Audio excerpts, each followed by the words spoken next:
Abhimanyu movies देखने वाले भाई सारे दर्शकों ने पवन मलिक मोखरा की हाथ जोड़कर राम राम और नमस्ते।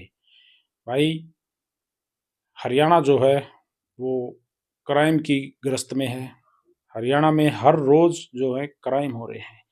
सीधी गोलियां चलन लग रही है, अंधाधुंध गोलियां चलन लग रही है, घर में घुस घुस के गोलियां मारी जा रही हैं, फिरौतियां मांगी जा रही है, धमकियां दी जा रही हैं और आम आदमी का जीना जो है वो दुभर हो गया है।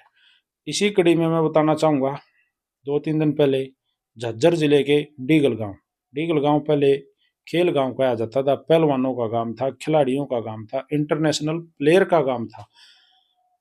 बड़े बड़े खेल स्टेडियम, बड़े बड़े कुश्ती स्टेडियम, बड़ी बड़ी अकेडमियां डीगल गांव में है। हैंडबॉल की एक बड़ा तबका हैंडबॉल खेल रहा है और बड़े बड़े खिलाड़ी हैंडबॉल के हैं। बड़े बड़े पहलवान जो हैं डीगल गांव में हैं। बड़ा दानवीर गांव रहा है। हमेशा गौशाला में और अनेकों धर्म के कार्यों में चंदा भी दिया गया, लेकिन आजकल चर्चाओं में है डीगल गांव फाइनेंसरों की वजह से। डीगल गांव पिछले काफी दिनों से एक बड़ा फाइनेंसर गांव साबित हुआ है। करोड़ों का लेन देन, क्योंकि लाखों की वहां बातें नहीं होती, करोड़ों के लेन देन की बातें होती हैं डीगल गांव में। और इसी गांव में पिछले कुछ दिनों से धुआंधार गोलियां भी चलने लग रही हैं। मैं आपको बताना चाहूंगा, पिछले कुछ दिन पहले डीगल गांव का एक बड़ा फाइनेंसर, नाम मंजीत 63, पूरा लंबा ठाडा छोरा, कलोई गांव में एक शादी में गया हुआ था। वहां ताबड़तोड़ गोलियां चलाकर उसकी हत्या कर दी थी। मैं आपको बता दूं, मंजीत 63 को भी पहले धमकी आ रही थी, काफी धमकाया जा रहा था और अंजाम आखिर हत्या। बीच में भी कई सारे फाइनेंसर को जो है सीधी तौर पे एक्सटेंशन मनी मांगी गई, धमकियां दी गई और काफी सारे केस मुकदमे भी हुए हैं।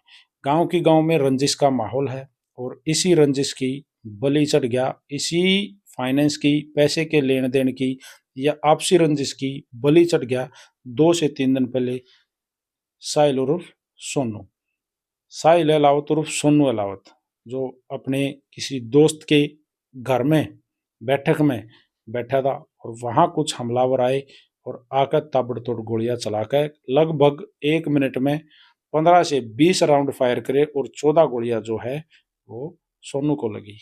सोनू को उठा के वहां से रोहतक हॉस्पिटल में लेके आया गया, जहां उसको मृत घोषित कर दिया गया।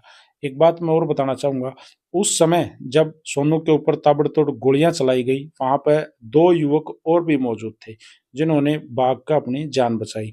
लेकिन ऐसा लग रहा है, जिस तरीके से सीसीटीवी फुटेज सामने आई, हमलावरों ने सीधे तरीके से जिस तरह गोलियां चलाई, उनका टारगेट सिर्फ और सिर्फ साहिल सोनू था। बड़ी हाई फाई तरीके के वेपन उनके हाथ में थे। वेपन का अगर जिक्र करें तो वेपन को भी देख के ये लगा है कि इतने हाई फाई, इतने टेक्नोलॉजी के भरे हुए वेपन उनके पास आए कहाँ से। इन वेपनों से जो है साहिल और सोनू की हत्या करी। उनका टारगेट सिर्फ साहिल और सोनू था, क्योंकि जो दूसरे थे वो दो गोलियां जो गेट में खड़े होकर चलाने लग रहे थे, एक लड़का उनके बिल्कुल साथ से गुजरा था, आज का बराबर में तो बाहर निकल रहा था, उसको किसी भी तरह की गोलियां नहीं मारी गई।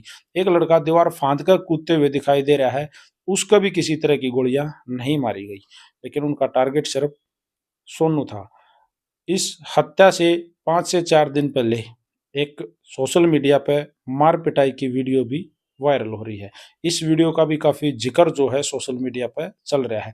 जो हमलावर है, इन जो 3 हमलावर यहाँ ब्लैक स्कॉर्पियो से उतर के गोलियां चलाने लग रहे हैं, इनमें से वो लड़का भी शामिल है जिसके साथ मार पिटाई हुई थी। रंजिशन लग रहा है कि भाई शायद उस मार पिटाई का बदला लेने के लिए भी सोनू की हत्या करी गई है। जो सोनू के पिताजी हैं कुक्कू पहलवान, उन्होंने बड़े आरोप अपने परिवार के ऊपर भी लगाए हैं, अपने भाइयों के ऊपर भी लगाए हैं। उन्होंने खुद ये तक भी कहा कि मेरे भाइयों ने, चचेरे भाई ने आके मेरे को धमकी दी थी कि थोड़े दिन में तेरा लड़का मरने वाला है, उसकी सुपारी दी जा चुकी है। इन बातों में कितनी सच्चाई है ये तो पुलिस जो है इन्वेस्टिगेशन में टोटल निकाल लेगी, लेकिन ताज़ा खबर ये है, एक खबर यहाँ तक आई है कि भाई शायद पुलिस ने एक बड़ी कामयाबी इस सोनू मर्डर केस में हासिल भी करी है। सोनू मर्डर केस में एक गिरफ्तारी जो ये 3 लड़के हैं इनमें से कर ली गई है। पुष्टि अब तक मैं नहीं कर पाऊंगा क्योंकि पुलिस कॉन्फ्रेंस के बाद ही ये चीजें कंप्लीट हो पाऊंगी। टोटल मामला जो है मैं दोबारा अपडेट आप लोगों को जरूर दूंगा कि इस मामले में किसकी गिरफ्तारी हुई है और कौन कौन फरार हैं और हत्या हुई क्यों थी। राम राम सारे भैया ने।